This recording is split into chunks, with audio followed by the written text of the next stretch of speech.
ya dalam diri kita ada sisi nasionalisme yang cukup tinggi, ada kecintaan kita terhadap tanah air Indonesia yang tentu kita berharap gitu ya bahwa bangsa Indonesia ke depan menjadi bangsa yang besar. Nah, bangsa yang besar ini tentu salah satunya harus ditopang dengan ekonomi yang baik gitu ya, ditopang dengan sebuah kemakmuran karena nggak mungkin kita menjadi bangsa yang besar ketika ya carut marut ekonominya, kemudian masyarakatnya hidup dalam kemiskinan dan lain sebagainya. Bagaimana mungkin kemudian kita bisa berkompetisi, bagaimana mungkin kita bisa bersaing gitu ya dengan negara-negara lain kalau kondisinya katakanlah dalam kondisi yang terpuruk, katakanlah seperti itu.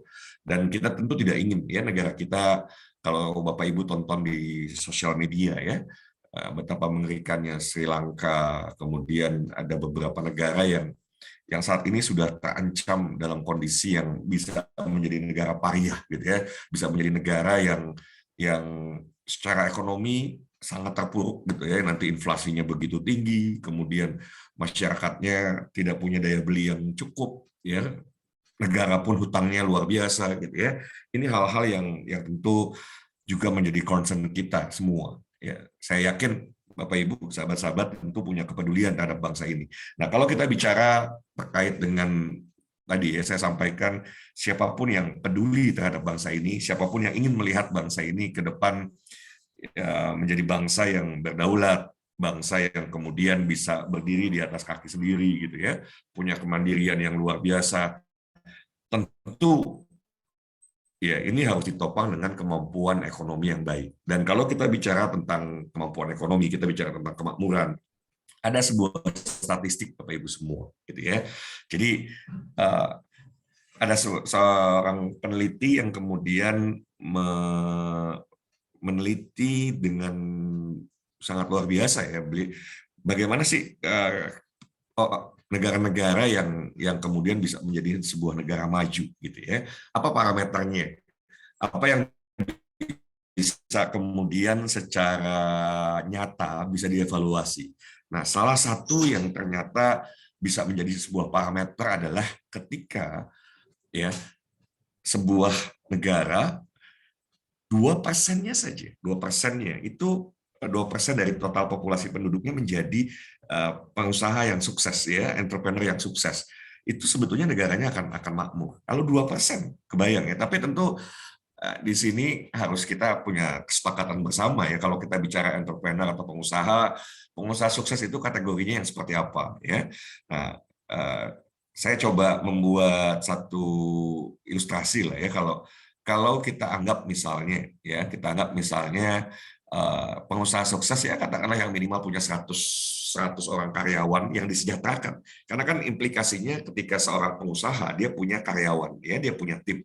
Nah, kalau timnya makmur kan begitu ya. Kalau timnya makmur ya inilah yang akan kemudian berdampak terhadap total populasi secara keseluruhan. Kalau kita bicara katakanlah 2%, Bapak Ibu, bayangkan ya 2%. 2% dari total populasi Indonesia, katakanlah ada 270 juta. Ya. Bapak Ibu bisa kalikan 270 juta dikali 2%.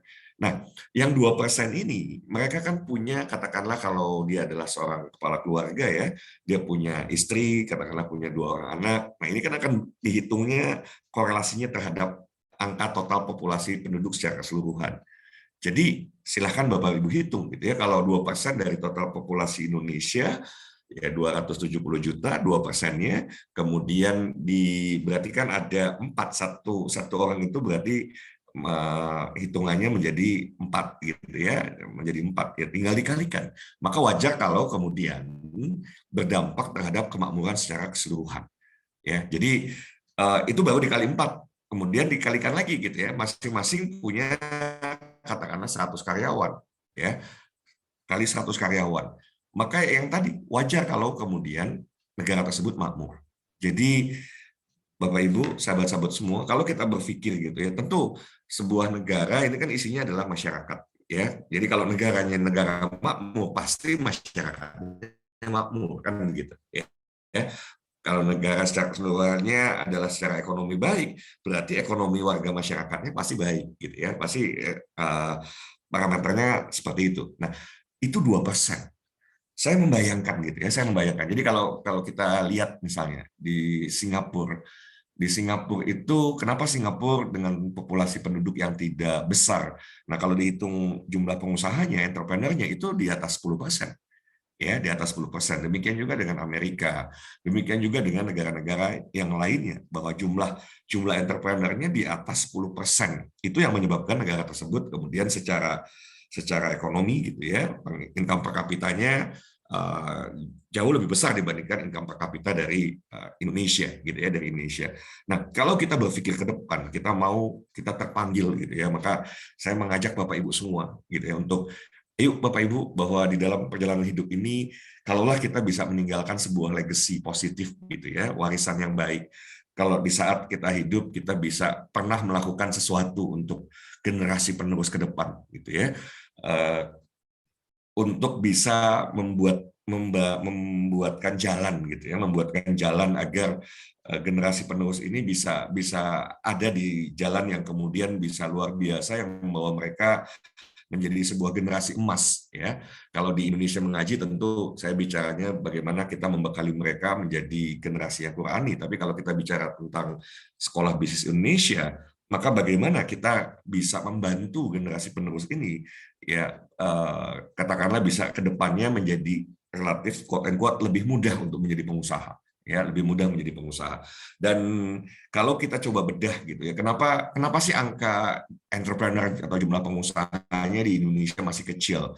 Dan kalaupun sekarang muncul ya angka-angka yang sekarang sudah 5% kok, sekarang sudah sekian persen katakanlah. Tapi sekali lagi angkanya yang kalau kita sebut ini adalah yang 2%, tentu bukan orang ketika memulai buka usaha gitu ya, karyawan baru 1 atau 2 itu masuk dalam kategori itu gitu ya, karena nanti faktor kalinya terhadap keseluruhan total populasi menjadi tidak akan memberikan dampak yang besar gitu ya. Tapi kalau satu orang pengusaha sukses punya 100 karyawan dan karyawannya disejahterakan, sekali lagi karyawannya disejahterakan, ya maka dari satu orang itu ada 100 karyawan misalnya. Nah, di satu orang itu kan hitungannya 4, jadi satu pengusaha hitungannya 400 gitu ya.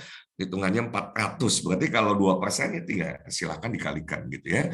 Jadi kalau kita coba evaluasi, kenapa sih jumlah pengusaha yang sukses di Indonesia masih sangat minim? Karena salah satu yang menurut saya gitu ya, yang sebetulnya yang namanya entrepreneurship ini sudah mulai di apa ya, beberapa tahun terakhir lah, 5 tahun terakhir especially gitu ya, secara positif mulai didengungkan, mulai kesadaran ini mulai ada dan lain sebagainya gitu ya, 5 bahkan 10 tahun terakhir katakanlah seperti itu. Nah, tetapi menurut saya ini belum cukup kalau kita coba evaluasi 10 tahun terakhir. Sesungguhnya wacana entrepreneurship itu sudah luar biasa 10 tahun terakhir ya, 10 tahun terakhir. Tetapi kemudian kalau kita evaluasi di kondisi kekinian, kenapa ya kok belum kondisinya belum seperti yang kita harapkan?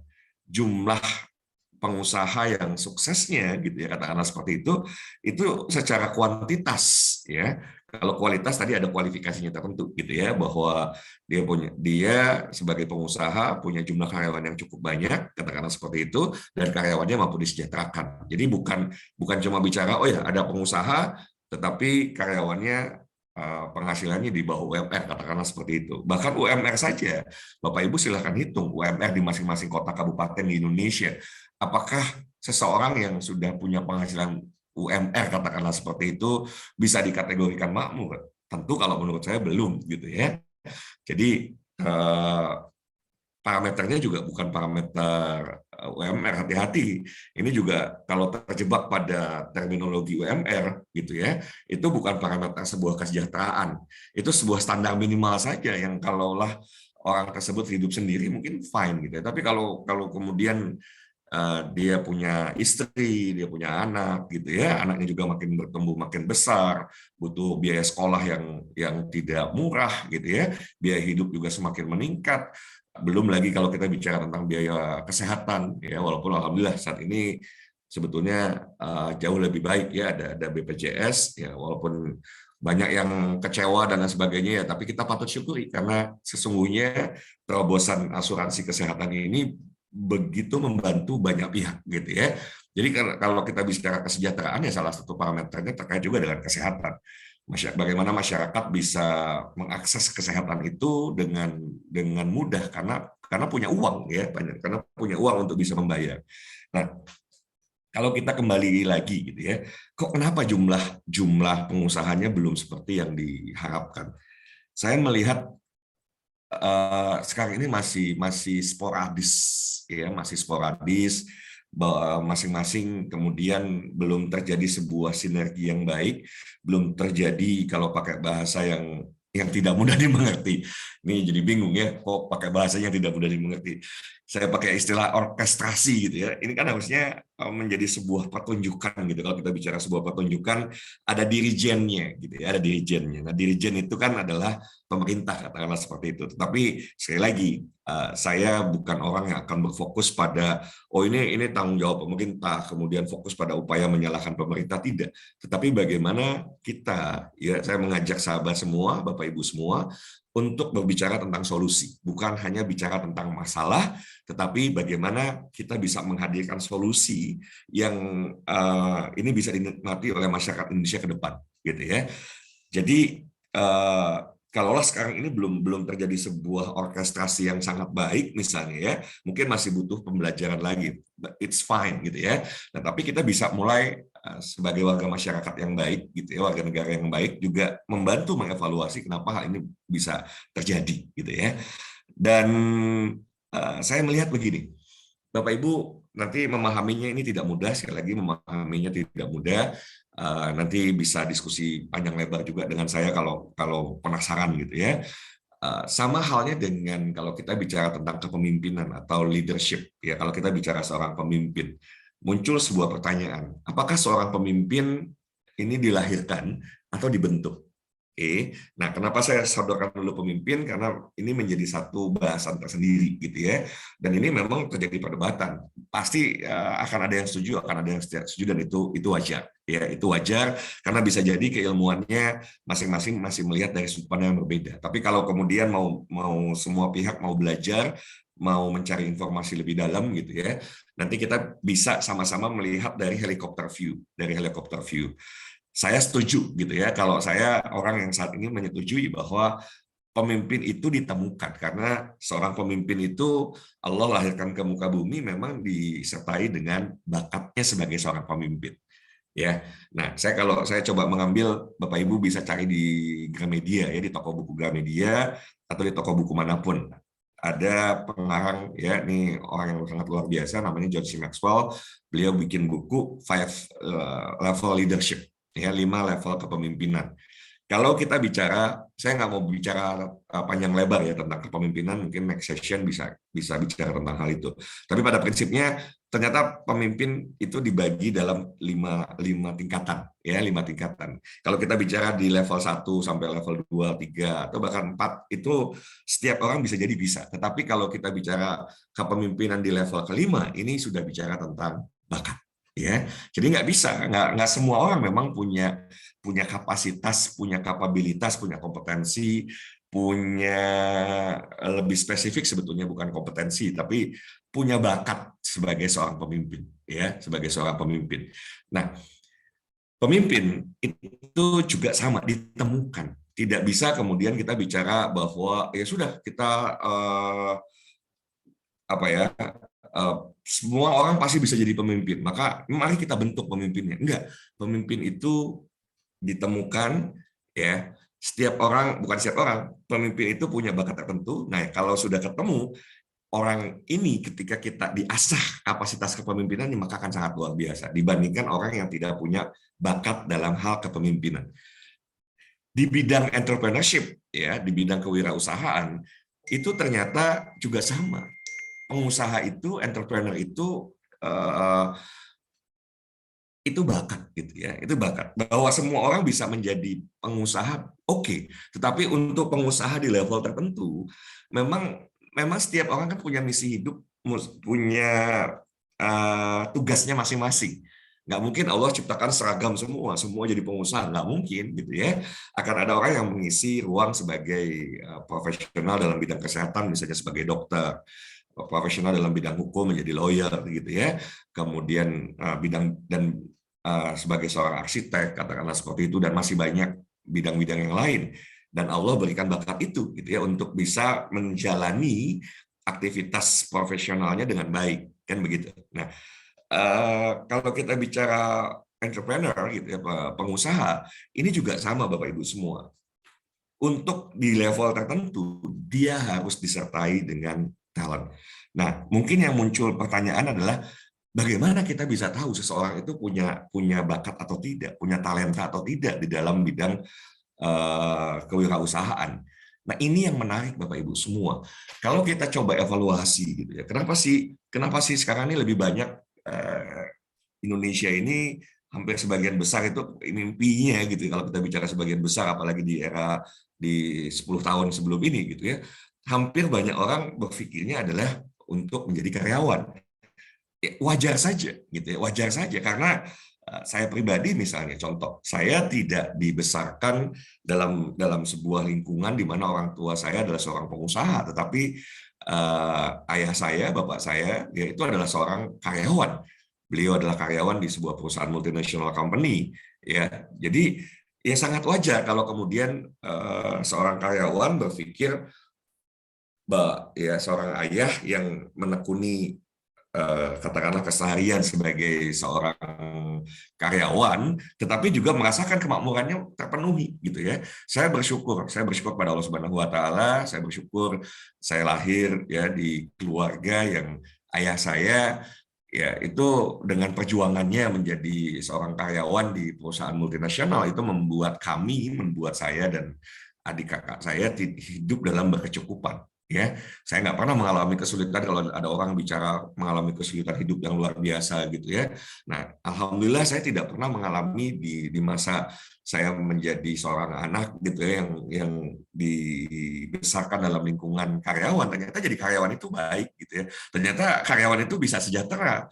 Nah, wajar kalau orang tuanya kemudian berpikir hal yang sama gitu ya, untuk berharap anaknya juga sudah aja kok jadi karyawan, nggak perlu neko-neko yang lain gitu ya. Apalagi kalau bicara tentang untuk menjadi pengusaha, berhadapan dengan resiko yang sangat luar biasa, berhadapan dengan ketidakpastian, berhadapan dengan hal-hal yang akhirnya dipersepsikan oleh begitu banyak orang yang memunculkannya adalah ketakutan, ya ketakutan, kekhawatiran. Dan menurut saya ketakutan atau kekhawatiran itu hal yang wajar gitu ya, hal yang wajar kalau tidak disertai dengan informasi yang cukup, kalau kemudian tidak dipaparkan dengan sebuah situasi di mana setiap orang bisa untuk step by step menjadi pengusaha tanpa mengalami sebuah resiko yang terlalu riskan, katakanlah seperti itu ya, bahwa bisnis selalu berhadapan dengan resiko itu sunatullahnya, tetapi bagaimana resiko itu bisa diminimalisir, ya ini bicara tentang pengetahuannya, ini bicara tentang keterampilan gitu ya.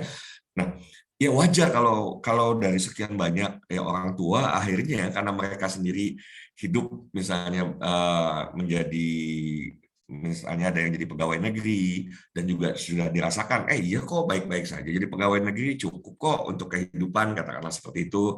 Apalagi dulu misalnya seorang pegawai negeri masa depannya terjamin, kalaupun sudah pensiun masih dapat menikmati pensiun gitu ya. Sehingga wajar kalau kemudian orang tua yang mengambil pilihan hidup sebagai seorang ASN, katakanlah seperti itu, berharap juga diikuti jejak langkahnya oleh anak-anaknya gitu ya. Itu hal yang wajar. Nah, ini yang kemudian akhirnya menutupi uh, visi banyak orang gitu ya, pandangan banyak orang, pandangan anak-anak Indonesia gitu ya, kalau kita bicara seperti itu, yang kemudian seolah-olah tidak melihat satu peluang, satu opportunity, satu bidang yang bisa ditekuni ya.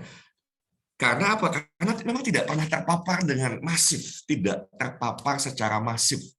Ya kalau jadi karyawan ya terpapar, orang tuanya lihat, orang tuanya bisa hidup cukup misalnya ya, atau mungkin lihat tetangga, lihat apa, ya, terpapar dalam sebuah kondisi yang akhirnya tidak terbuka satu pemikiran yang lain, katakanlah seperti itu. Sehingga ya berlomba-lomba lah orang tua menyekolahkan putra-putrinya setinggi-tingginya dengan harapan kalau nanti sudah sekolah, ya lulus perguruan tinggi, misalnya jadi sarjana, ya sudah nanti tinggal melamar kerja, maka insya Allah ekonominya baik, kita katakan seperti itu, ya. Nah, eh, begitu minimnya anak Indonesia terpapar dengan entrepreneurship ini, gitu ya.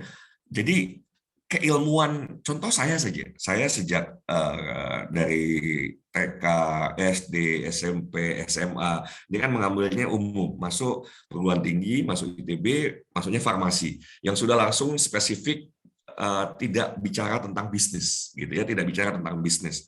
Maka minim sekali terpapar dengan hal-hal yang sesungguhnya kalaulah setiap orang itu sudah terpapar terlebih dahulu, ya, sudah terpapar terlebih dahulu dengan informasi-informasi yang cukup, ya, bahwa opsi-opsi atau pilihan-pilihan hidup itu banyak sesungguhnya, bukan hanya satu dua tiga pilihan, tetapi banyak sekali. Dan entrepreneurship, ya, menjadi seorang entrepreneur, menjadi seorang pengusaha, itu juga menjadi satu satu hal yang kemudian bisa dijadikan sebuah opsi. Hanya terpaparnya ini kan sangat minim, ya. Tadi saya sudah sampaikan, begitu saya lulus masuk ITB pun saya tidak terpapar dengan ilmu bisnis ketika mengambil jurusan di farmasi, katakanlah seperti itu. Maka ketika lulus dari farmasi dan berpikirnya mau membangun bisnis, ya tergagap-gagap, ilmunya tidak punya, selama ini wawasan, ya, cakrawala berpikir saya tidak ke wilayah tersebut, gitu ya. Hal-hal yang sederhana saja yang seharusnya, kalau sekarang, gitu ya, kalau sekarang setelah saya menjalani, ya sudah wajar kalau waktu itu misalnya bangun usaha awal pertama kali itu dibangun, ya kemudian tutup karena itu sudah bisa dievaluasi. Jadi kalaulah saya sudah, misalnya ya, saya pribadi terpapar dengan pengetahuan bisnis, pengetahuan yang terkait dengan entrepreneurship, maka tentu kesalahan-kesalahan yang tidak perlu, gitu ya, itu bisa diantisipasi. Apalagi kalau kemudian ini setelah perjalanan panjang baru saya sadar, nggak bisa. Kalau mau cepat berhasilnya, maka penting peran seorang coach, katakanlah seperti itu. Perlu orang yang menjadi mentor, yang akan membantu mengeluarkan potensi terbaik dalam diri kita, yang akan menunjukkan arah juga ketika kita bisa jadi, gitu ya, mau terperosok, ya, mau tersesat, terperosok di lubang yang sesungguhnya sudahlah. Kalau seseorang menjalani jalan tersebut, sudah jelas di situ ada lubang, ya pasti akan terperosok, ya. Contoh misalnya orang mau bikin bikin bisnis kuliner, ya, udah jelas ternyata masakannya tidak enak, memaksakan diri, ya tunggu kehancurannya, ya tunggu kehancurannya. Atau misalnya sejak awal ilmu yang sederhana saja terkait dengan pricing, gitu ya, dengan menetapkan harga, ya, dengan memasukkan semua variabel yang harusnya dimasukkan, gitu ya, untuk menjadi sebuah komponen harga, gitu ya, di mana di situ ada bahan baku misalnya, kemudian ada upah, depresiasi, katakanlah, ya, ada depresiasi karena kalau memproduksi sesuatu menggunakan alat produksinya ada usia tertentu yang kalau kita tidak nabung, gitu ya, begitu alat tersebut rusak akhirnya kita tidak mampu membeli kembali, kan begitu. Nah, itu kan harus masuk dalam komponen harga produksi yang nanti akan menjadi dasar untuk menetapkan harga jual. Salah kita dalam menetapkan harga, gitu ya, salah dalam berhitung, itu bisa berdampak luar biasa. Nah, hal yang seperti ini yang kemudian minim dipahami, diketahui sejak awal oleh generasi muda, gitu ya. Kenapa ya? Karena cuma dua peluangnya untuk bisa itu. Yang pertama adalah ketika mereka memang betul-betul masuk sekolah bisnis, atau yang kedua, ya karena kesadaran pribadi memang mau mencari, ya, memang mau mencari. Saya mau mulai jadi pengusaha nih, maka ya sudah mulai belajar sendiri. Tapi sebetulnya karena tadi saya sudah sampaikan di awal, ya, seorang pemimpin itu ditemukan. Nah, sama pengusaha, orang yang punya talenta sebagai pengusaha itu juga menurut kami menurut saya bisa, karena mau ditemukan, maka upaya untuk menemukannya ini harus betul-betul kita paparkan semua. ya. Jadi ke depan generasi yang terbaik, bahkan misalnya mulai dari SD gitu ya, SD atau bahkan mungkin lebih muda lagi gitu ya, sudah dipapar dengan informasi-informasi tentang pilihan-pilihan hidup sebagai seorang, salah satunya sebagai entrepreneur. Jadi bukan cuma ketika ditanya nanti mimpimu, nak mimpinya apa, cita-citanya mau jadi apa, oh mau jadi dokter, mau jadi polisi, mau jadi TNI, mau jadi insinyur gitu ya, mau jadi arsitek dan lain sebagainya. Tetapi pilihan sebagai entrepreneur tidak disertakan sebagai sebuah pilihan, ya. Nah, kalau nanti suatu saat gitu ya, satu saat kita berharap untuk ya, kalau tadi saya sampaikan bahwa mohon maaf Pak Wawan ya, mohon kesabarannya karena saya mau bicara tentang hal yang paling penting, bukan bicara tentang teknis ya. Jadi malam ini kita tidak bicara tentang hal teknis. Jadi saya nggak bicara tentang teknis berbisnis, no, no. Saya tidak sedang akan berbicara tentang teknis berbisnis. Jadi mohon kesabarannya ya. Terima kasih. Tentu feedbacknya saya terima dengan baik gitu ya. Tapi saya juga berharap malam ini Bapak Ibu pahami. Jadi ketika saya mau bicara, ini bicara tentang hal yang sifatnya memang bukan teknikal ya. Jadi malam ini saya tidak bicara hal-hal yang sifatnya teknikal ya, walaupun nanti ada ya bicara tentang why-nya dulu. Ini penting nih. Jadi sebelum saya bicara tentang how-nya, bagaimananya. Nah, kalau how itu dipersepsikan sebagai sebuah teknis, maka ada yang lebih penting dari how-nya, yaitu apa? Why-nya dulu gitu ya. Jadi why-nya supaya Bapak Ibu paham. Jadi kalau kita bicara nanti kenapa kemudian kami ya membangun Sekolah Bisnis Indonesia, Bapak Ibu tahu latar belakangnya ya. Dan saya mau mengajak semuanya ketika nanti kita punya visi yang sama. Kalau kita bicara visi tentu kita tidak bicara hal teknikal ya kalau kita bicara visi. Jadi wajar kalau kemudian saya bicaranya dulu agak panjang lebar terkait dengan hal-hal yang kaitannya dengan sesuatu yang besar dulu gitu ya. Jadi mohon bersabar nanti akan ada kita masuk ke wilayah teknis ya. Jadi sekali lagi ketika seseorang tidak dipapar dengan hal tersebut, akhirnya pilihan itu seolah-olah tidak ada. Padahal bisa jadi orang tersebut punya talenta di situ. Kebayang kan? Kalaulah ternyata terpaparnya ketika nanti orang tersebut setelah mengalami dia harus ya karena mengambil pilihan-pilihan misalnya mengikuti pendidikan formal SD, SMP, SMA, kemudian melanjutkan perguruan tinggi dan bisa jadi salah juga misalnya dalam memilih jurusan di perguruan tinggi yang sesungguhnya tidak sesuai dengan bakatnya. Ada fakta yang sangat mengerikan, 80% lebih mahasiswa itu salah dalam memilih jurusan. Dan tentu dampaknya apa? Ketika orang salah dalam memilih jurusan, ini kan sudah menjadi sebuah keterlanjuran. Ketika mereka akhirnya katakanlah dari SMA mengambil S1 misalnya ya, 4 tahun bahkan lebih ya. 4 tahun atau bahkan lebih dia memilih jurusan tersebut. Ini kan makin terlanjur. Begitu lulus apa yang terjadi? Ya nggak mungkin dong yang 4 tahun ini kemudian diabaikan, kemudian kan melanjutkan kesalahan gitu. Ya,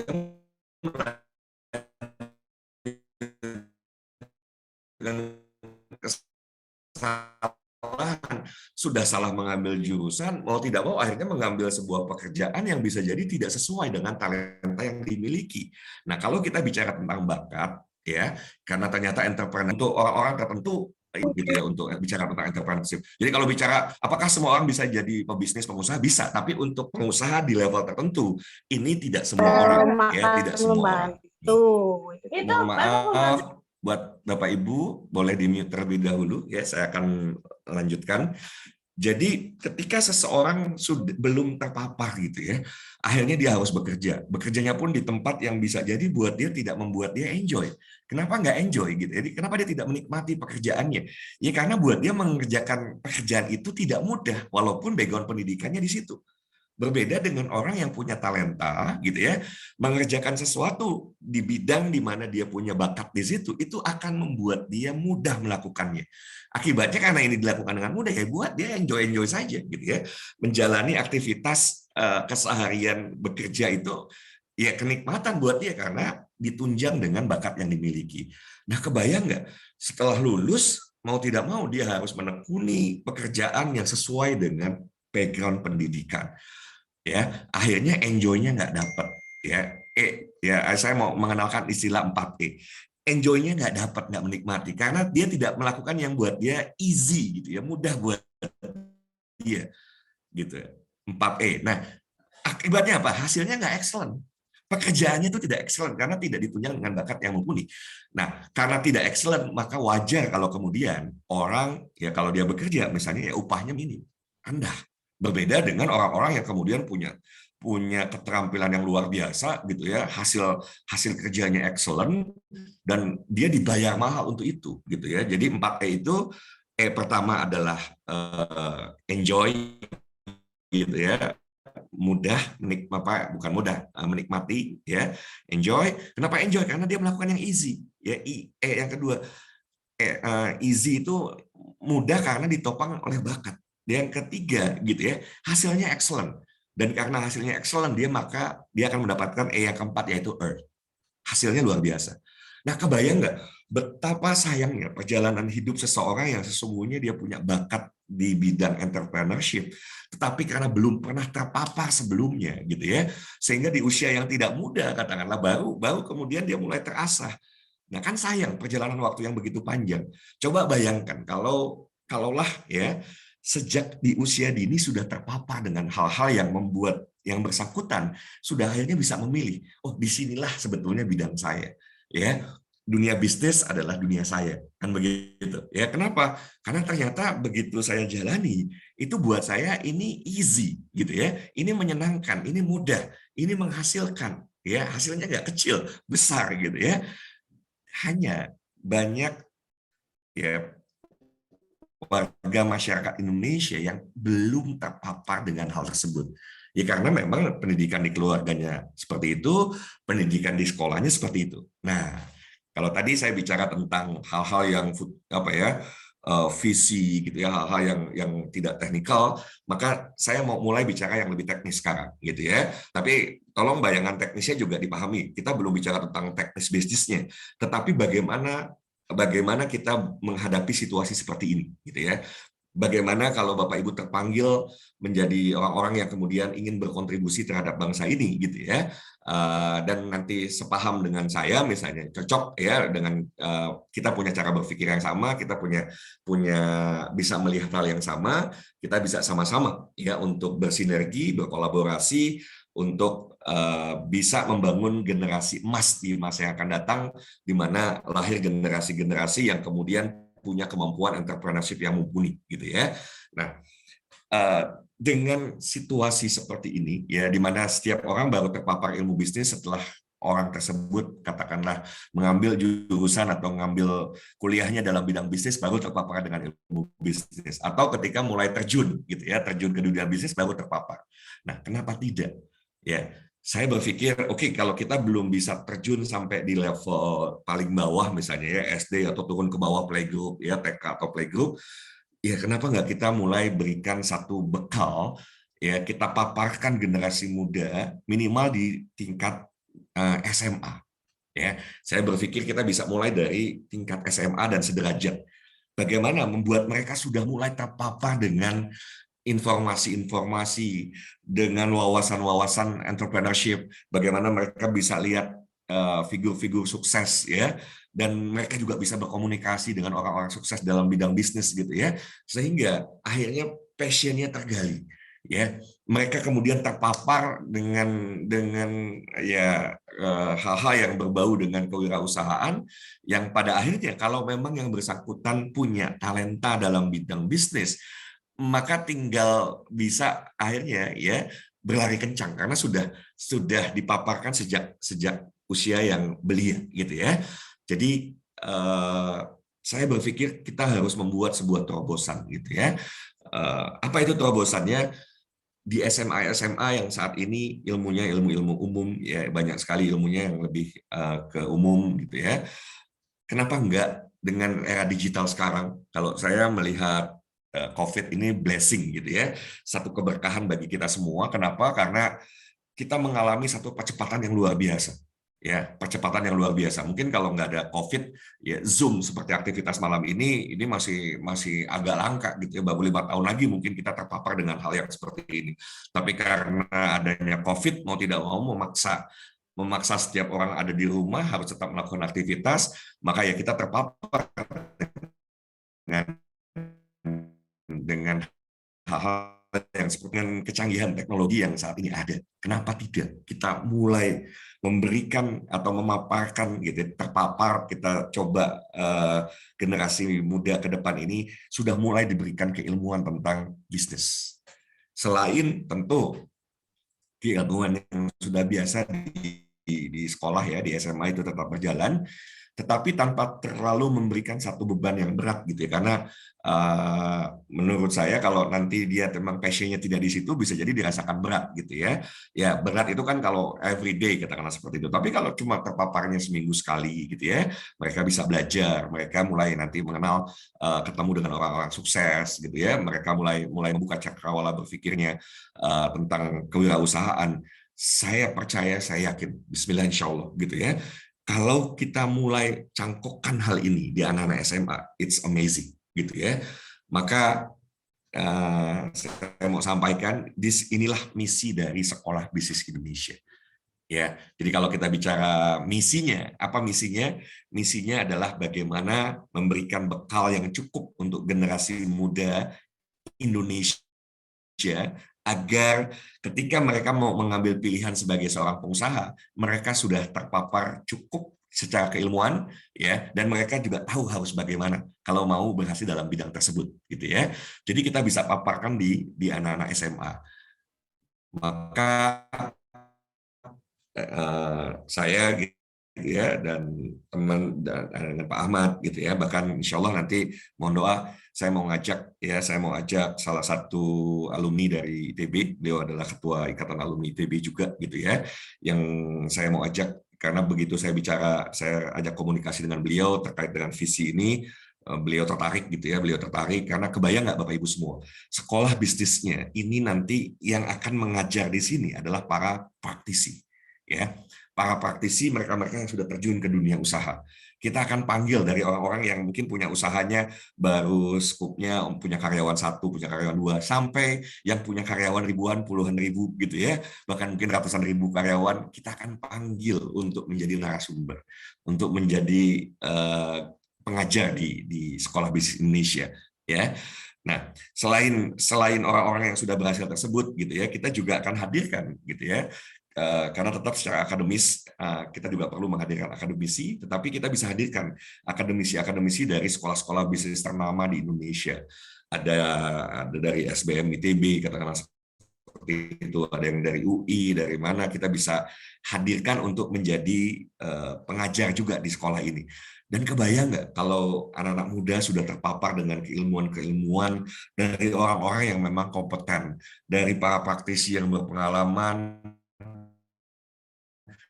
dari orang-orang yang jam terbang ya, ternyata yang bersangkutan yang mengikuti pembelajaran ini ternyata memang tidak tertarik pada akhirnya untuk membangun usaha sendiri, tetapi tidaklah ada kesia-siaan dalam sebuah proses pembelajaran.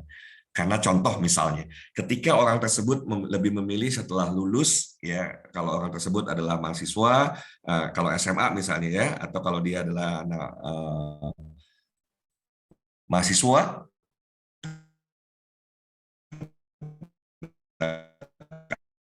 adalah setelah lulus ikut juga sekolah ini, akhirnya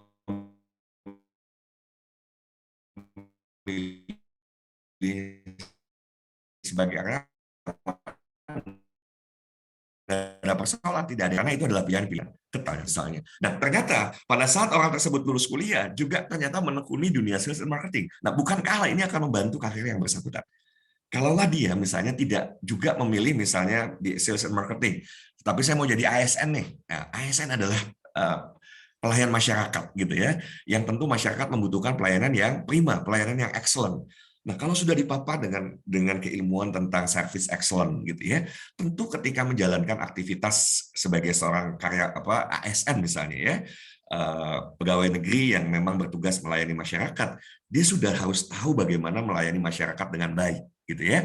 Jadi tidak ada yang namanya kesia-siaan. Tentu dia akan jauh lebih berprestasi dibandingkan orang yang tidak terpapar dengan keilmuan ini.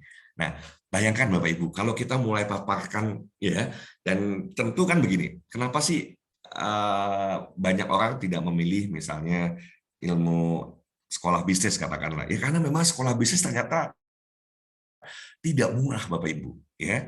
Contoh saya ada ya, anak saya pun saya sekolahkan di sekolah bisnis gitu ya. Yang untuk masuk butuh biayanya 40 juta tuh biaya pendaftaran awal 40 juta belum biaya tiap semester gitu ya. Ini bukan biaya yang kecil gitu ya. Kalau orang juga masuk misalnya SBM ITB atau sekolah bisnis yang lain itu juga biaya biaya yang perlu dikeluarkan tidak murah.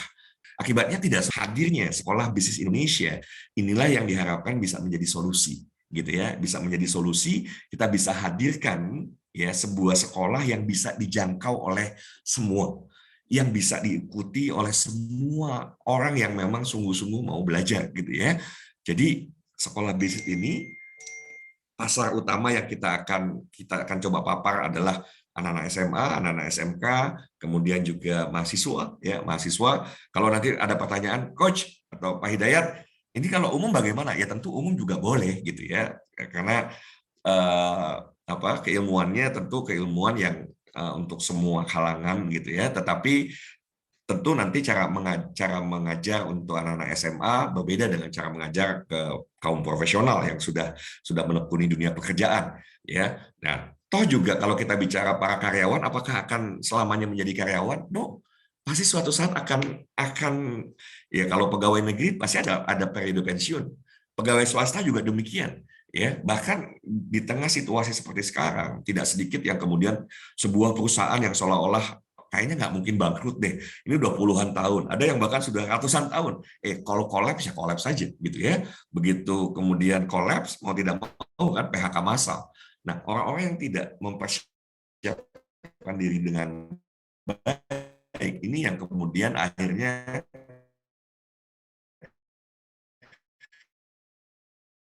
bisa jadi mengalami tingkat stres yang sangat tinggi. Nah, untuk itu bisnis ini khusus gitu ya. Ada nggak untuk nanti kelas karyawan? Ada, bisa gitu ya. Kelas karyawan boleh ikut.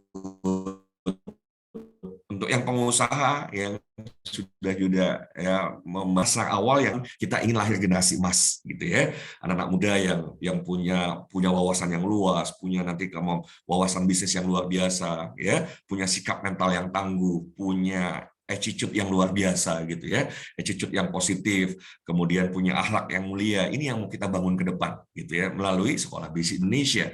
Dan apapun jurusan yang mereka ambil ya, kalau mau saya jurusan IPA, saya jurusan IPS misalnya, saya jurusan bahasa gitu ya di SMA-nya, fine, tetap kita akan paparkan keilmuan ini dan kita akan buka mereka bisa belajar dari orang-orang yang berhasil. Bapak Ibu, hari Sabtu ini insya Allah gitu ya kita akan hadirkan owner untuk yang di Bandung, ada yang mungkin tahu ya di daerah Kebun Kelapa, juga ada di daerah lain ya. Itu rumah makan Ibu Imas ya, rumah makan Ibu Imas. Nah, kita akan hadirkan ownernya. Yang kedua nanti kita akan hadirkan juga ya pemilik Wardah Kosmetik, pemilik Wardah Kosmetik. Bayangkan kalau kita sudah hadirkan gitu ya generasi-generasi yang saat ini yang nanti akan menjadi generasi penerus kita, mereka bisa belajar bagaimana ya sosok Bu Nur Hayati ya yang membangun bisnisnya tentu tidak mudah gitu ya, tapi sekarang bisa membangun kerajaan bisnis di bidang kosmetik yang sangat luar biasa. Bahkan di saat pandemi kemarin gitu ya, itu beliau bisa menyumbangkan 40 miliar. Bayang ya, nyumbangnya doang tuh 40 miliar untuk membantu pemerintah dalam upaya penanganan COVID gitu ya. Nyumbang 40 miliar, wah dahsyat gitu ya. Nah, tentu ketika generasi muda Indonesia ini terpapar, mereka lihat, Masya Allah, ada orang-orang yang luar biasa. Dan mereka tentu akan belajarnya bukan cuma melihat, oh sukses ya, gitu ya. Kemudian mau cari yang cara instan, gitu ya. Nah ini yang terjadi di belakangan ini gitu ya, ada fenomena sultan, orang tuh pengennya, aduh pengen jadi sultan juga, pengen caranya instan, pengen dalam hitungan singkat, langsung kaya raya gitu ya. Ya akhirnya shortcut yang membahayakan gitu ya, terjebak dalam judi online, terjebak dalam ya judi berbalut dengan trading gitu ya. Nah ini yang nggak boleh sebetulnya. Kalau kita lakukan edukasi, kalau kita paparkan dengan baik, no, mereka yang besar saat ini, para konglomerat dan lain sebagainya, mereka memulai dari sebuah awalan yang tidak mudah gitu ya, jatuh bangunnya gitu ya. Ini yang kita akan belajar banyak, dan ini yang mau kita paparkan ke generasi penerus. Ya, jadi saya berharap nanti gitu ya, dengan mudah-mudahan mohon doanya ya, dengan mohon doanya nanti ketika saya ketemu dengan Ketua Ikatan Alumni ITB, ya selain beliau nanti sebagai kontributor bisa juga mengajar di sini, nah beliau bisa bukakan akses-akses gitu ya, sehingga nanti kita hadirkan juga kalangan profesional, mereka-mereka yang saat ini misalnya jadi direktur utama Pertamina, direktur utama di mana misalnya ya, baik perusahaan BUMN, swasta, atau mereka-mereka yang memang saat ini juga jadi pemilik usahanya, ya kita hadirkan untuk memberikan edukasi yang cukup, edukasi yang memadai, edukasi yang memberdayakan, yang tidak akhirnya mencelakakan gitu ya. Kalau cuma sekedar motivasi-motivasi yang akhirnya mengajak orang hal-hal yang sifatnya shortcut saja gitu ya. Cara pintas untuk kaya raya tapi mengabaikan etika, mengabaikan nilai-nilai agama, ini yang tentu tidak kita inginkan. Ya, jadi Bapak Ibu bisa bayangkan ya bahwa sekolah ini pengajarnya akan dahsyat. Oh, saya aja mau belajar gitu ya. Saya aja membuka sekolah itu karena saya juga pengen belajar gitu ya. Saya juga pengen bisa bisa belajar dari mereka-mereka yang Masya Allah ya, ternyata sudah di level tertentu gitu ya, punya perusahaan. Kemarin saya ketemu anak muda punya berapa perusahaan, 10 PT-nya ada 10, waduh Masya Allah gitu ya. Ya, tapi sekali lagi itu tidak instan, tidak serta-merta. Ya, yang kalau saya gali, oh iya ternyata pantas ada mentornya, ya, ada mentor yang membimbing, maka dengan adanya hadirnya mentor terjadi sebuah akselerasi, terjadi sebuah percepatan. Oke, nah saya bicara lebih teknis lagi nih. Saya bicara lebih teknis lagi. Bapak Ibu, kenapa saya bilang ketika Bapak Ibu peduli terhadap putra-putri Bapak Ibu semua, gitu ya, keluarga Bapak Ibu, kerabat Bapak Ibu semua. Nah, ayo, mari informasikan hadirnya Sekolah Bisnis Indonesia kepada mereka, ya. Atau ketika Bapak Ibu memang punya putra-putri, ayo daftarkan, gitu ya, daftarkan. Saya di titik ekstrim begini, karena sekolah ini ada visi ke arah sana, ada misi kita mau bangun generasi emas. Saya tidak mungkin membuat sekolah ini gratis. Oke, kenapa? Karena kalau gratis, lah nanti siapapun yang terlibat gitu ya, itu kita nanti butuh ke depan ini kan butuh tenaga admin, butuh banyak pihak gitu ya. Belum lagi dalam memproduksi materi-materinya juga semua butuh biaya. Tetapi bagaimana membuat biayanya bisa dijangkau ya, biaya sekolahnya nanti bisa dijangkau gitu ya. Biaya sekolahnya bisa dijangkau anak-anak SMA. Kalau nanti untuk yang SMA ini untuk khusus kelas pelajar ya, pelajar dan mahasiswa, cukuplah orang tuanya misalnya invest tiap bulan 100.000, 100.000. Kita buat kurikulum awal itu 1 tahun dulu gitu ya. Dan ini untuk sementara kita sebut non degree dulu, non gelar.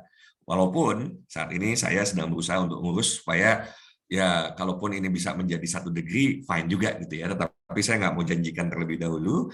Kalau yang saya mau sampaikan adalah ini non degree ya, bahwa nanti jadi degree, oh jadi D1 ya nggak apa-apa fine gitu ya. Oh ternyata katakanlah kurikulumnya bisa perguruan tinggi pun mengakui sebagai sebuah SKS yang memang berbobot gitu ya, bisa bisa dijadikan penilaian katakanlah buat perguruan tinggi misalnya, ya fine gitu ya, kita bisa buat itu ke depan, tapi belum akan dijadikan sudah ada gitu ya, karena memang belum ada yang sudah adanya non degree-nya. Yang penting terpapar dengan keilmuannya, kita hadirkan orang-orang hebat gitu ya, belajar ilmu-ilmu bisnis yang mumpuni selama 1 tahun, dan setiap bulan orang tua murid gitu ya, kalau untuk kelas pelajar dan mahasiswa itu orang tuanya hanya keluar 100.000 untuk bayaran setiap bulan. Kalau kita bicara 100.000, biaya yang pasti habis Bapak Ibu semua. Orang punya 100.000 di dompet, ya di satu titik pasti habis kan begitu. Tapi ketika diinvestasikan di sini, ini adalah investasi leher ke atas yang bisa membuat siapapun akhirnya nanti, kalau kita bicara investasi kan ada pertumbuhan, ya ada pertumbuhan, dan ini akan jadi investasi terbaik. investasi pembelajaran adalah investasi terbaik sesungguhnya, karena dari 1 tahun buat 1.200.000 katakanlah seperti itu ya, berarti ini kan sesuatu yang sangat terjangkau oleh siapapun di titik ekstrim. Nah, karena ini bicara tentang misi ke depan, kalau ada orang punya passion yang luar biasa dan betul-betul memang nggak punya uang pelajarnya, kita kasih beasiswa gratis gitu ya. Tetapi nggak mungkin sekolah ini dibuat 100% semuanya gratis, karena kadang-kadang orang tidak menghargai juga, ya tidak menghargai karena gratis, ya tidak dihargai sebagai sebuah keilmuan yang luar biasa. Padahal nanti yang hadir ngeri Bapak Ibu ya. Saya membayangkan gitu ya, saya coba mulai sekarang aja dengan saya dari Sekolah Bisnis Indonesia, jika berkenan gitu ya, mau nggak jadi kita undang jadi bintang tamu ngajar di sekolah ini gitu ya. Ternyata tanggapannya positif gitu ya. Banyak sesungguhnya orang-orang yang saat ini sudah berhasil, mereka juga perlu penyaluran untuk bisa memberikan, untuk bisa berkontribusi. Nah, Sekolah Bisnis Indonesia bisa menjadi wadah untuk itu. Untuk mereka bisa berkontribusi, untuk Bapak Ibu bisa sebagai kontributor. Kita akan masuk nanti gitu ya. Saya sendiri akan menemui Kepala Dinas Pendidikan di Jawa Barat ya, nanti insya Allah juga akan coba ke pusat untuk di Kementerian ya, Pendidikan agar tentu kalau ini di konsep ini diterima dengan baik gitu ya, tentu akan didukung dengan sangat luar biasa gitu ya, akan didukung dengan sangat luar biasa. Nah, Bapak Ibu bisa menjadi bagian dari Sekolah Bisnis Indonesia gitu ya, dengan nanti Bapak Ibu membantu mensosialisasikan ya ke sekolah-sekolah. Oke.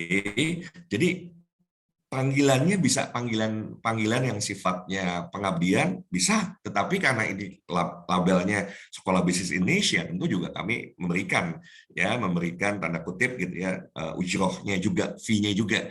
Tapi kalau kebayang nggak Bapak Ibu, satu sekolah misalnya ya, satu SMA dari sekian ratus pelajarnya 100 ya kita targetkan setiap satu sekolah 100 bisa ikut dengan 3 pendekatan ya, pendekatan ke sekolahnya, kepala sekolah, guru-gurunya, kita akan present ya, kita akan presentasi. Presentasi ini bisa live seperti ini atau nanti video-video untuk presentasinya kita juga siapkan sehingga Bapak Ibu juga mudah, ya udah tonton aja gitu ya. Dengan menonton akan mendapatkan gambaran yang utuh, akan mendapatkan gambaran yang jelas. Nah, kalau 100 orang gitu ya, Bapak Ibu kan lumayan. 100 orang nanti kalau dia adalah pelajar dan mahasiswa, ya kita kasih harga yang tadi ya sangat affordable, sangat terjangkau. Nah, Bapak Ibu dapat 20%-nya dari situ gitu ya. Jadi setiap bulan dia bayar akan masuk ke buat Bapak Ibu semua. Dan kalau bicara sekolah, nanti kan dari yang kelas 1, kelas 2, kelas 3, nanti kan masuk lagi kelas 1, kelas 2, kelas 3. Ketika di-maintain saja ya satu sekolah, 2 sekolah, 3 sekolah, ya berarti akan ada penghasilan yang akan terus-menerus gitu ya. Ini kalau kita bicara dalam konteks ini juga secara finansial akan menarik gitu ya, secara finansial akan menarik. Di saat yang bersamaan sesungguhnya kita punya mengemban misi, kita mau generasi yang akan datang ini ya cerdas secara bisnis gitu ya. Mereka sudah terpapar dengan keilmuan bisnis dan mereka juga tahu berbisnis yang benar gitu ya, yang juga menjunjung tinggi etika, menjunjung tinggi moral, tidak hanya sekedar yang penting jadi cuan, yang penting menghasilkan profit ya, segala macam cara halal gitu ya. No, ya sesuatu yang melanggar etika, melanggar norma, melanggar agama, ya tinggal tunggu kehancurannya. Kalaupun seolah-olah mendapatkan satu kemudahan, bisa jadi istidraj gitu ya. Istidraj yang enggak kok, dia ternyata pakai cara yang ini bisa langsung kaya ya, tetapi ternyata istidraj diuji ya, ternyata di balik itu semua tiba-tiba bisa jadi ada kejatuhan yang luar biasa yang walau-alam kita nggak tahu gitu ya. Tapi kalau semuanya dibangun dengan fondasi yang kokoh, ini Masya Allah. Gitu ya. Ini yang mudah-mudahan 55 menit penjelasan saya bisa dipahami oleh Bapak Ibu semua, sehingga nanti Bapak Ibu bisa menjadi baik. Ini bicara tentang misi membangun bangsa ke depan.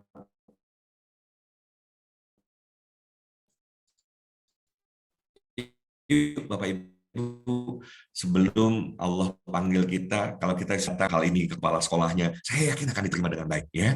Jadi kalau konsep ini disampaikan dengan cara yang tepat, komunikasi yang baik gitu ya, siapapun akan terima konsep ini insya Allah dengan sangat antusias, karena ini akan membantu ya siapapun tenaga pendidik gitu ya. Saya percaya mereka sangat ingin murid-muridnya itu sukses di masa yang akan datang. Dan kalau bicara kesuksesan, ya kesuksesan itu kita berharap ya kesuksesan yang komprehensif gitu ya. Jadi pun mereka akhirnya memilih tidak untuk jadi pengusaha, tapi mereka akan jadi kalangan profesional yang memang sangat profesional karena ditunjang dengan ilmu yang sudah mumpuni. Kebayang mereka belajar misalnya dari direktur perusahaan tertentu gitu ya, yang memang kita akan belajar kok bisa dia sampai di posisi puncak, apa yang dilakukan, apa yang dijalani gitu ya. Dan nanti kita akan belajar banyak bahwa ternyata wajar orang tersebut sampai di posisi puncak karena memang perjalanannya pun tidak mudah ya. Tetapi kita juga bisa mengantisipasi nggak untuk tidak melakukan kesalahan yang sesungguhnya udahlah kalau jalan ke situ pasti terjerembab gitu ya. Nah ini yang kita mau potong gitu ya, lintasan-lintasan kita akan bangun kesadaran di sana ada lubang. Jangan dicoba, jangan memaksakan Mas jalan di situ pasti terjerembab gitu ya. Nah, kalau sekarang begitu banyak orang yang sekarang ini mereka jalan tanpa bimbingan, tanpa ilmu, tanpa arahan, akibatnya kalaupun berhasil lewat sebuah perjalanan panjang yang sangat luar biasa, yang itu tuh bisa dipotong gitu, walaupun nggak ada yang instan, tidak ada yang instan, tapi juga jangan sampai puluhan puluhan tahun gitu ya, karena melakukan kesalahan yang sama dan nggak sadar bahwa itu salah gitu ya. Nah, gambarannya seperti itu, Bapak Ibu bisa menjadi bagian. Coach, kalau saya mau ikut belajar bagaimana gitu ya. Nah, nanti konsultasi saja ke Pak Ahmad, tapi ketika Bapak Ibu siap untuk menjadi bagian dari Sekolah Bisnis Indonesia, ya maka bisa menjadi bagian yang nanti insya Allah kita akan ada training khusus gitu ya, ada training khusus. Tapi sekali lagi, kami mau mengajak yang sungguh-sungguh serius gitu ya, yang sungguh-sungguh serius untuk sama-sama membangun ke depan bahwa ini pasti melewati tahapan yang tidak mudah pasti gitu ya, tetapi saya percaya gitu ya, Allah akan bukakan jalannya ya, Allah akan membantu kita untuk karena tujuan kita baik gitu ya, tujuan kita insya Allah mulia, maka Allah akan mudahkan jalannya. Ya, itu keyakinan saya, mudah-mudahan menjadi keyakinan kita semua, sehingga kalaulah ya keilmuan bisnis ini sudah bisa nantinya dinikmati oleh berbagai kalangan gitu ya. Jadi termasuk yang sama sekali nggak mampu pun ya, kalau memang dia nggak punya duit tapi punya kesungguhan, ya nggak ada persoalan, kita kasih beasiswa. Itulah dahsyatnya nanti Sekolah Bisnis Indonesia. Kita hadir, kita bisa berikan beasiswa untuk sekolah, tapi untuk orang tuanya yang mampu, ya, kalau cuma 100.000 setiap bulan gitu ya, saya rasa semua sebagian besar orang akan mampu gitu ya, karena bukan bicara mampu atau tidak mampu sesungguhnya nanti, tetapi mau memprioritaskan atau tidak ya. Nah kalau mereka tersadarkan tentu jangankan cuma 100.000 ya, saya saja katakanlah, dan bukan cuma saya yakin Bapak Ibu yang punya putra putri gitu ya, menyekolahkan putra putrinya tentu di sekolah terbaik ketika kita ingin anak-anak kita menjadi anak-anak yang ya tentu sesuai dengan harapan kita ya. Seringkali biaya itu menjadi satu hal yang ya kita perjuangkan dengan itu, apalagi ini hanya 100.000 gitu ya, 100.000 per bulan, maka insya Allah bisa dinikmati oleh banyak pihak. Itu pengantar, kita akan buka mungkin pertemuan malam ini sampai 15 menit ke depan ya. Saya mau buka tanya jawab buat Bapak Ibu semua. Ya, silakan kalau ada pertanyaan ya boleh bertanya di chat, boleh bertanya langsung juga raise hand, nanti ada Pak Ahmad yang bantu memoderasi ya, jadi moderatornya ada di Pak Ahmad. Silakan kalau ada pertanyaan. Jadi saya mau ajak semuanya, ayo ya nanti Bapak Ibu mulai tuh di daerah masing-masing misalnya ya. Ya pun kita ada misalnya ada yang dari Sumatera, nggak ada persoalan, nanti kita bisa Zoom meeting gitu ya, bisa penjelasannya, dan ke depan saya akan buatkan konten video-video sehingga Bapak Ibu dengan mudah ya udah ditonton saja. Bayang tuh nanti satu sekolah gitu ya, 2 sekolah, 3 sekolah, 4 sekolah, dan ya saya yakin ya kalau kita luruskan niat baik kita, maka sebetulnya nanti secara finansial juga mengikuti gitu ya, secara finansial mengikuti karena ada konsekuensi logisnya karena sistem yang dibangunnya gitu ya. Nah, sistem di mana Bapak Ibu bisa dapat 20% gitu ya dan kalau tiap bulan dia bayar berarti 20% masuk ke Bapak Ibu. Insya Allah ya. Seperti itu, Mangga. Pak Ahmad, saya kembalikan ke Pak Ahmad kalau ada mau tanya jawab, ya maksimal sampai 15 menit ke depan. Kita buka sesi tanya jawabnya. Ya, saya mau ajak Bapak Ibu semua, yuk mari sama-sama ya, untuk ada satu istilah ya, menjadi duta Sekolah Bisnis Indonesia. Duta Sekolah Bisnis Indonesia. Bapak Ibu bisa nanti mendaftarkan diri ke Pak Ahmad gitu ya. Nanti kalau kuotanya sudah cukup, kita akan mulai satu training intensif supaya Bapak Ibu nanti bisa menjalankan peran sebagai duta Sekolah Bisnis Indonesia dengan baik. Nah, mudah-mudahan kalau perannya dijalankan dengan baik, ya ternyata secara finansialnya pun ternyata insya Allah lumayan, gitu ya. Enggak, Pak Ahmad, saya kembalikan ke Pak Ahmad dan kita buka sesi tanya jawab sampai 15 menit ke depan. Monggo Pak Ahmad. Ya, terima kasih. Tes, suara saya kedengaran? Halo, suara saya kedengaran ya? Ya, ya, kedengaran Pak Ahmad. Ya, baik Bapak dan Ibu, kita masih punya waktu 15 menit ke depan. Bapak Ibu yang mau bertanya, oh ya, ada yang ada Pak Wawan ya. Silakan Pak Wawan, dibuka saja mic-nya Pak Wawan, langsung saja. Ya, Pak Wawan boleh chat, boleh juga buka video, bertanya langsung juga boleh. Silakan. Yang lain juga boleh ya, kalau ada pertanyaan silahkan. Ya, terima kasih Pak siapa Pak Leader, Pak narasumber. Coach Hidayat, Pak. Ya, Coach Hidayat. Ya, jadi saya Pak Wawan di Jakarta Selatan. Saya tertarik dengan penjelasan-penjelasan Pak Coach. Lalu saya tidak sabar itu ingin kurikulumnya gimana sih begitu biar kita cepat kaya begitu seperti Pak Hidayat begitu. Amin, amin, Masya Allah. Ya, ya. Itu satu. Lalu kedua, saya ngajak juga, saya kan punya lembaga yayasan di Bogor. Kalau bisa bikin aja sekretariat di tempat kami. Nanti kita bikin kelasnya juga di sana yang bagus, yang apa istilahnya, yang gebiar huyah gitu. Jadi ngalahin tung desung waringin begitu. Itu aja dua dulu pertanyaan dan masukan. Terima kasih. Baik, Pak Wawan, Jakarta Selatan ya, Jakarta. Terima kasih Pak Wawan. Jadi kita membuka nih ya peluang seluas-luasnya. Jadi kalau nanti Bapak Ibu ngeh gitu ya, ngeh gitu, sadar dengan apa yang mau dibangun, aduh Masya Allah gitu ya. Dan nanti kita sadar kok bahwa ternyata kalau kita luruskan niat gitu ya, seringkali kan gini, kadang-kadang buat kita tuh nggak mudah. Fokuslah ke akhirat, misalnya nanti dunia mengikuti. Ini kan istilah-istilah yang kita sering dengar, tapi kadang-kadang kita nggak mudeng gitu ya. Kita kembali ke terjebak, fokusnya ke dunia aja gitu ya, fokus ke dunia. Nah, ini pun kalau niatnya kita luruskan, di mana kita terpanggil, oh iya ya, saya nggak maulah generasi saya misalnya juga mengalami kepahitan-kepahitan yang dialami oleh kita lah, yang kita menjalani betapa banyak kegagalan yang kalau kita evaluasi konyol juga ya. Ini gagal yang memang karena kurang ilmu gitu ya. Kita gagal tuh karena kurang ilmu, karena nggak ada yang bimbing, sehingga terjerembab di lubang yang sudah pasti akan membuat siapapun menjalani ya lewat jalan itu pasti terperosok kan begitu. Nah, tentu kalau tertarik nanti Pak Wawan bisa komunikasi Japri dengan Pak Ahmad ya terkait dengan buka. Tentu saya mau berharap ya nanti semua ada sekretariat walaupun base utamanya online gitu ya agar bisa dijangkau di semua, tetapi di beberapa kota tentu juga kita akan buat nantinya kelas-kelas offline-nya gitu ya, kelas-kelas offline yang bisa diikuti ya, sehingga selain secara online mendapatkan keilmuan yang mumpuni, ya walaupun basis utamanya online ini supaya bisa dijangkau dengan harga yang juga bisa affordable gitu ya. Tetapi nggak main-main nih, kita hadirkannya orang-orang yang insya Allah gitu ya, sekelas insya Allah beliau sudah berkenan gitu ya, pemilik Wardah Kosmetik.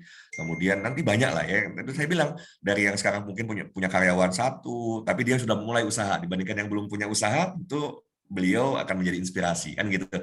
Ada yang punya karyawannya 5, 10 sampai ratusan, ribuan gitu ya. Kita akan hadirkan dengan bendera ini tuh akan lebih mudah gitu ya.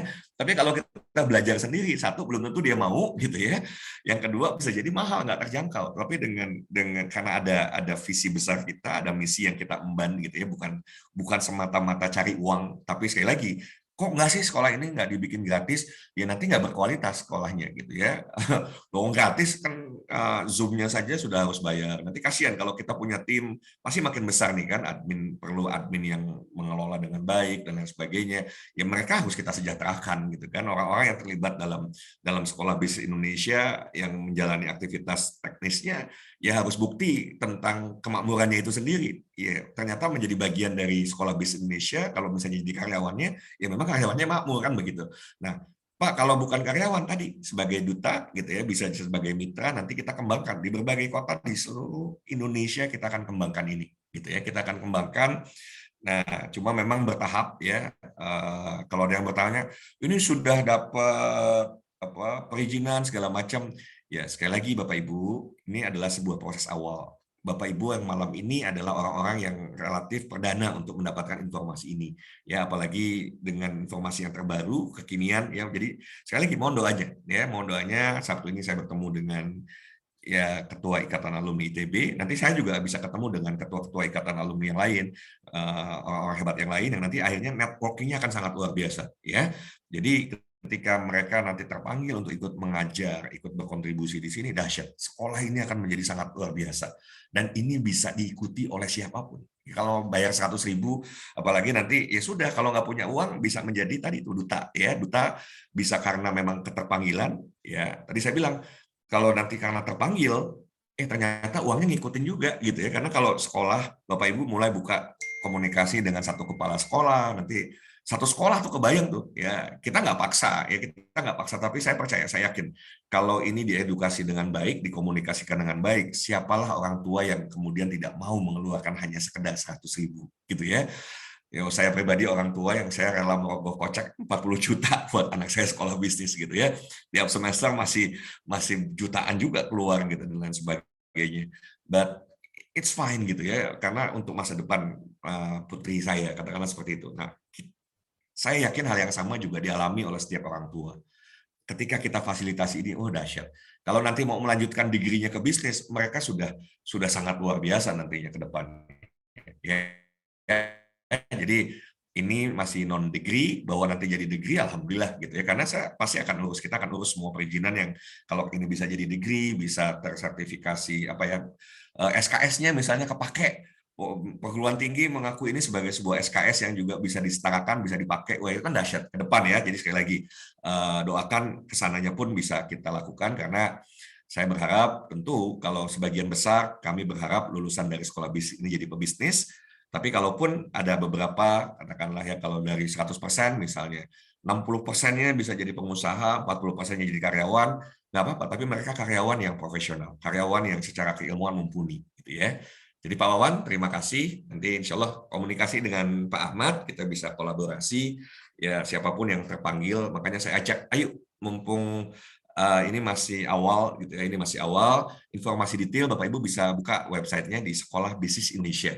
Kalau sekarang saya belum cantumkan, tapi ke depan kebayang nggak kalau nanti sudah lihat pengajar-pengajarnya yang kalau sudah deal baru pasti saya akan masukkan. Kita akan masukkan ke website tersebut gitu ya. Dan siapapun akan lihat, wih ngeri, pengajarnya luar biasa gitu ya, ilmu-ilmunya luar biasa. Belum ketika nanti memang mulai mengikuti kelas, dalam perjalanan kita dorong orang juga mulai, ayo exercise, kalau mau jadi pengusaha mulai dong, kalau memang merintis usaha. Saya berharap belum 1 tahun harusnya sudah bisa wisudanya tuh, sudah jadi pengusaha, sudah gitu ya, sudah mulai punya usaha sendiri, making profit gitu ya, dan tentu shortcut tetapi tidak instan. Ya, instan yang dalam pengertian pengen kayaknya cepat tanpa berproses, no, ya pesugihan aja lewat proses, ya apalagi lewat jalur yang halal, ya lewat jalur yang halal dan thayyib pasti harus berproses. Wong pesugihan aja harus melalui proses. Itu Pak Wawan, ya ada 5 menit sisa waktu, boleh kalau ada yang lain yang mau bertanya, ya saya mau ajak semua, ayo kita sama-sama berkontribusi buat bangsa ini. Dan betapa nanti tentu membanggakan kalau lihat generasi ya Allah itu alumni-alumni dari Sekolah Bisnis Indonesia ternyata mereka sudah mulai buka usaha sendiri, mereka bisa memakmurkan karyawannya. Karena kita akan dorong, jangan kaya sendiri, karyawannya makmurkan, ya nggak boleh. Kalau lulusan sekolah bisnis Indonesia nggak boleh pengusahanya kaya, karyawannya susah gitu ya. Karyawannya harus dimakmurkan. Nggak usah bicara tentang UMR. Berapa kemampuan perusahaan untuk memberikan kesejahteraan itu yang harusnya diberikan maksimal, ya. Nah, tentu kita akan dorongnya seperti itu. Sehingga karyawan-karyawan yang nanti bekerja di alumni-alumni Sekolah Bisnis Indonesia, mereka hidup dalam tingkat kemakmuran yang pantas. Ibu Yuki, kalau mau ada pertanyaan boleh, gitu ya. Terima kasih atas aplausnya. Yang lain juga boleh. Ayo, mari kita sama-sama, gitu ya. Ini saya akan mulai ketemu nanti ke kepala dinas untuk ngurus sama, termasuk kami juga akan menyelenggarakan lomba murotal Al-Quran se-SMA sejauh barat. Kita kan dengan mudah tentu presentasi ke kepala sekolahnya juga, kita punya ini nih, ya. Jadi selain ada lomba murotal, ini kita ada sekolah bisnis yang bisa diikuti, dan kalau memang ada yang nggak mampu, kasih tahu, ya. Kasih tahu, kita akan berikan beasiswa, ya. Kita akan berikan beasiswa untuk anak-anak muda itu mau belajar, ya. Tapi kalau yang memang orang tuanya mampu, ya nggak ada masalah gitu ya, ya harus mau investasi, toh cuma 100.000 per bulan, ya. Oke. Untuk lomba murotal, insya Allah kita sudah mulai. Nanti besok lusa saya ketemu dengan kepala dinas, ya, kepala dinas untuk sosialisasi. Kemudian ini nanti didukung oleh Kementerian Kakanwil, Kementerian Agama Jawa Barat, ya, didukung oleh Pemprov, ya, pemerintah provinsi. Pak Wagub sudah support, nanti akan ada piala dari Wagub. Kita sedang mengusahakan agar ada juga hadiah gitu ya. Jadi ada hadiahnya beasiswa ratusan juta rupiah gitu ya untuk para pemenang yang nanti ada di kategori-kategori khusus. Ya, harapannya tentu kalau untuk yang Muslim nanti ya luar biasa, kalau ilmu bisnisnya luar biasa, kita dekatkan mereka juga dengan Al-Quran, insya Allah gitu ya. Nah, generasi emasnya tuh di situ gitu ya. Kita berharap generasi-generasi yang bisa selamat, sukses dunia dan juga akhirat, ya. Oke, silakan kalau mau gabung bisnis tapi sebagai pegawai tidak bisa maksimal. Begini Pak, ya, jangan Bapak juga nggak boleh nanti terprovokasi untuk keluar dari pekerjaan Bapak serta-merta gitu ya, karena tidak sedikit orang yang menjadi motivator misalnya, ya wisdomnya belum dapat gitu ya, bahwa nggak sesederhana itu loh gitu ya.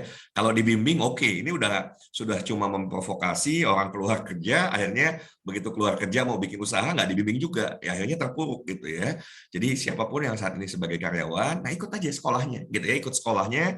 Ini kan 1 tahun nih, 1 tahun. Jadi jangan jalan saja, dua-duanya jalan. Kebayang nggak? Bapak Ibu hitung sendiri deh. Jangan dianggap kecil juga ya. Toh misalnya presentasi Bapak Ibu begitu dapat 1 kepala sekolah, percayalah Bapak Ibu bisa dengan mudah mengakses kepala sekolah yang lain. Betul nggak? Ini teknis nih, ini teknis ya. Begitu Bapak Ibu ketemu 1 kepala sekolah, kan begitu ya. Itu beliau pasti kenalannya kepala sekolah juga. Dan tidak berarti juga kita harus ketemu secara fisik juga. Ini kan era daring, era digital gitu ya. Jadi bisa nanti komunikasi dengan secara online, bahkan nanti kami bantu. Bapak Ibu, oh iya Pak ini kepala sekolahnya mau penjelasan. Ya kita bikin pertemuan 1 jam lah katakanlah ya, kita jelaskan detail. Nanti katakanlah untuk bisa memberikan informasi utuh kepada kepala sekolah. Kalau kepala sekolahnya sudah dengar penjelasan yang utuh, saya yakin ya kepala sekolah yang peduli dengan siswa-siswanya, dia akan membuka ruang seluas-luasnya agar kita bisa menginformasikan secara utuh gitu ya, baik nanti muridnya atau orang tuanya. Jadi kita juga bisa kumpulin orang tuanya secara daring, online kita kumpulin. Ya kapasitas misalnya Zoom-nya 1.000 orang, ya udah kita kumpulin 1.000 orang presentasi, dan saya percaya, saya yakin gitu ya, kalau dia mengikuti dari awal sampai akhir penjelasannya, ya akan closing gitu ya, akan closing. Kebayang kan? Dan begitu Bapak dia jadi siswa, kenal, Bapak tinggal maintain gitu ya, maintain kepala sekolahnya, maintain lihat juga gitu ya siswa-siswanya. Bukankah ini bisa dilakukan sekalipun Bapak Ibu bekerja sebagai karyawan, kan begitu? ya.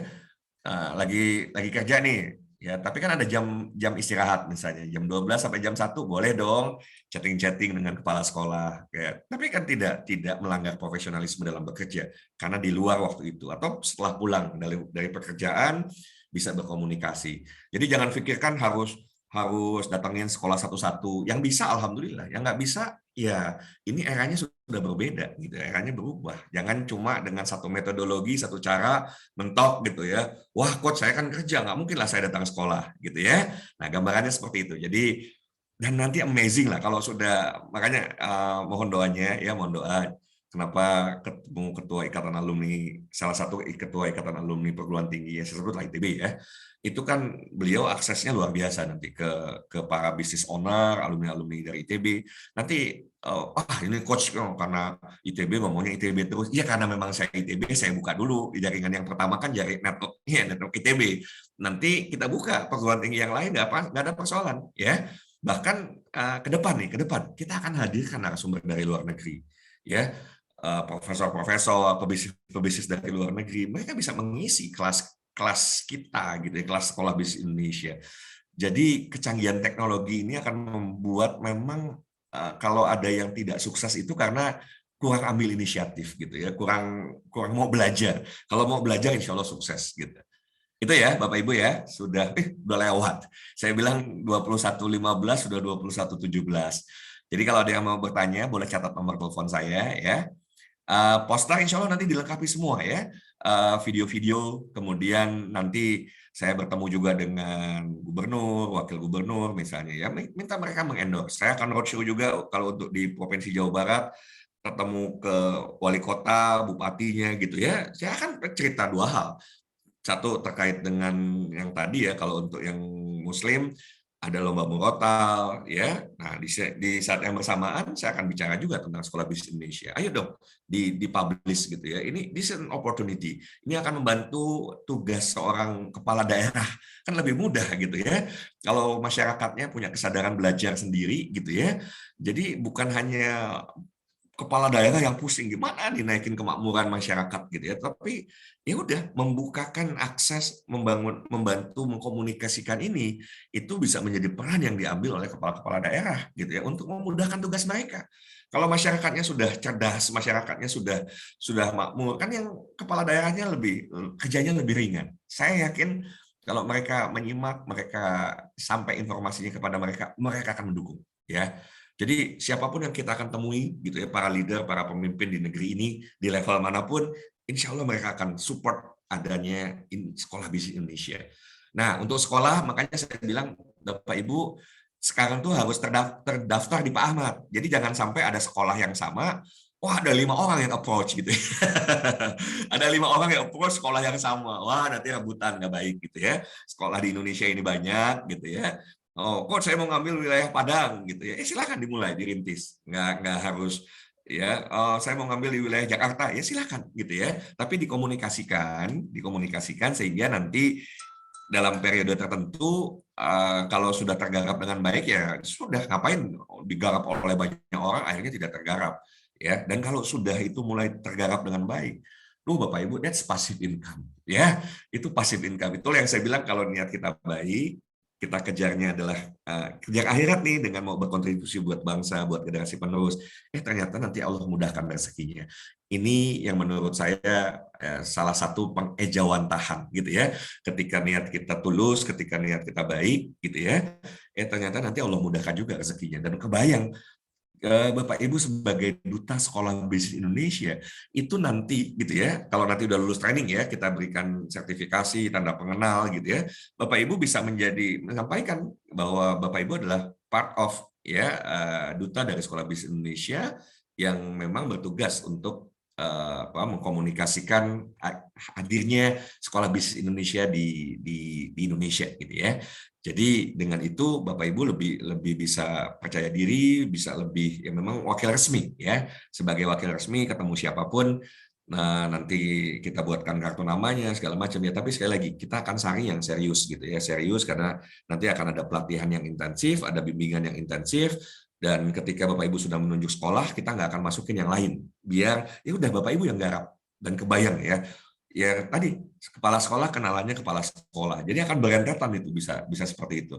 Dan nggak ada habisnya, ya nggak ada habisnya karena setelah kelas 1, kelas 2, kelas 3 ya ada yang masuk lagi kan. Dari SMP masuk lagi kan ke kelas 1. Ya udah itu akan menjadi pasar yang terus tidak akan pernah ada habisnya insya Allah. Itu saja dari saya, mohon maaf jadi lebih 5 menit ya. Dan mudah-mudahan kalau saya sih excited gitu ya, saya melihat ini this is the solution gitu ya. Perjalanan Allah menjadikan saya masuk ITB, tapi ternyata saya tidak menekuni, ya saya kan pernah bekerja di apotek, pernah sebagai kepala apotek, di industri farmasi pernah gitu ya, tapi kenapa kok saya lebih banyak menekuni dunia bisnis coaching, dunia training ya, dan mungkin memang misi Allah untuk misi dari Allah ya, saya harus membuat sekolah ini yang bisa menjadi jalan kebaikan bagi kita semua ya. Saya berharap ini menjadi milik kita bersama ya. Jadi Bapak Ibu bisa take ownership terhadap sekolah bisnis Indonesia sehingga punya confident level yang tinggi mau ketemu siapapun, karena kita mau berikan solusi buat mereka. Ya, terima kasih. Sekali lagi saya ucapkan terima kasih buat Bapak Ibu yang sudah hadir, sudah menyimak dengan baik. Nanti mohon doa, kita akan akselerasi tentu ya, yang memudahkan Bapak Ibu menjalankan peran sebagai Duta Sekolah Bisnis Indonesia. Ya, saya kembalikan ke Pak Ahmad. Wabillahi taufiq hidayah. Assalamualaikum warahmatullahi wabarakatuh.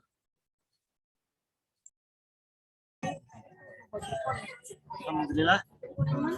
Terima kasih Coach Hidayat, luar biasa. Acara demi acara sudah selesai.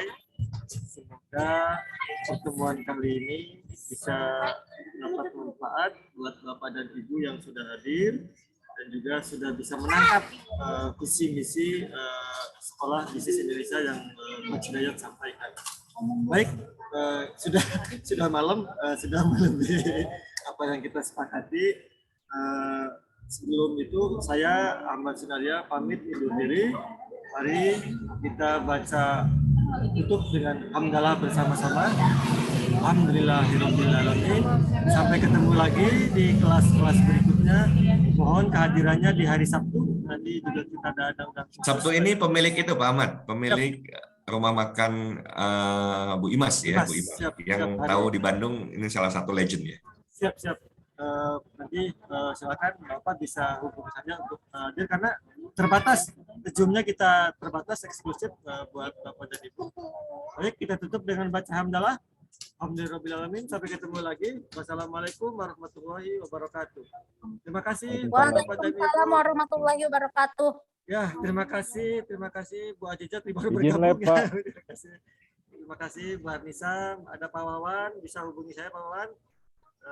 Pak Mariono, terima kasih Bu Istiqomah. Saya tutup zoom-nya ya. Assalamualaikum. Waalaikumsalam.